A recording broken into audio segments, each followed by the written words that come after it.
सियासतदान ऐसा परफॉर्म करेंगे, फिर दूसरी कुव्वतें तो उनकी तो मजबूरी बन जाएगी कि फिर वो कुछ आगे आए। अब जाहिर है हमारी फौज का कोई अफसर जो है वो सियासत के लिए या मईशत के लिए तो ट्रेंड नहीं होता। अब अगर ऐसा परफॉर्म करेंगे सियासतदान तो फिर वो उनकी मजबूरी बन जाती है कि वो कदम आगे बढ़ा ले। ये क्या बात हुई सर? ये क्या बात हुई? मेरे अगर घर का मैं चला रही, आप खुद ही कह रही हैं असेंबली में कुछ नहीं करते तो नहीं करते, तो फिर किसी और ने करना है। आप नहीं करेंगे तो कोई और करेगा। तो यही है। मैं तो आपको मैं बता रही हूँ कि 2023 में ख्वाजा आसिफ साहब बैठे हुए थे, तो मैंने उनसे बात की थी, भाई ख्वाजा आपने क्या किया आप लोगों ने? मैंने कहा मतलब वो तो कहते ना एक लेवल से तो उसके गुरु ने अंगूठा मांगा था, और मूवी में हमने देखा कि ये हाथ हमें दे दो ठाकुर। मैंने कहा आपने पूरी असेंबली के पकड़ के हाथ दे दिए, अपने देने थे ना, आपने पकड़ के हमारे सबके।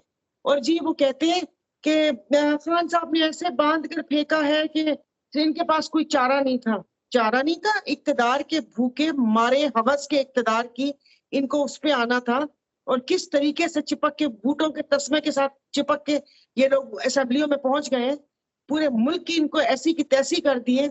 ना तालीम है, ना सेहत है, ना लॉ एंड ऑर्डर है, कोई महफूज नहीं है। आप हमारे कराची में जाएं, डंपर और टैंकर। एक मेरी प्लीज ये मुझे, मैं आप बात कर रही हूँ, मुझे एक क्लिप दीजिएगा।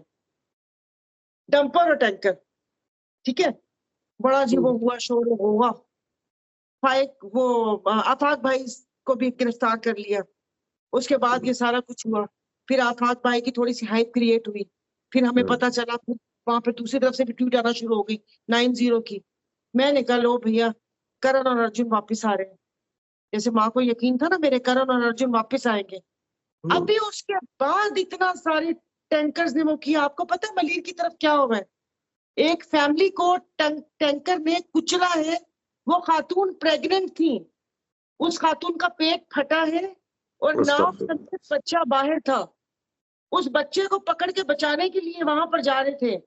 और यहाँ पर कराची के जो करता धरता, वो जो गवर्नर साहब है, वो जो टपोरी साहब है, जो यहाँ पर मेहंदी चूड़ियों से आगे नहीं जा रहे कि गवर्नर हाउस खोल दिया, मेहंदी लगा लो, चूड़ियां लगा लो, चूड़ियां पहना दूं, इफ्तारी कर लो, किसी हजाम की एडवर्टाइजमेंट कर रहे होते हैं।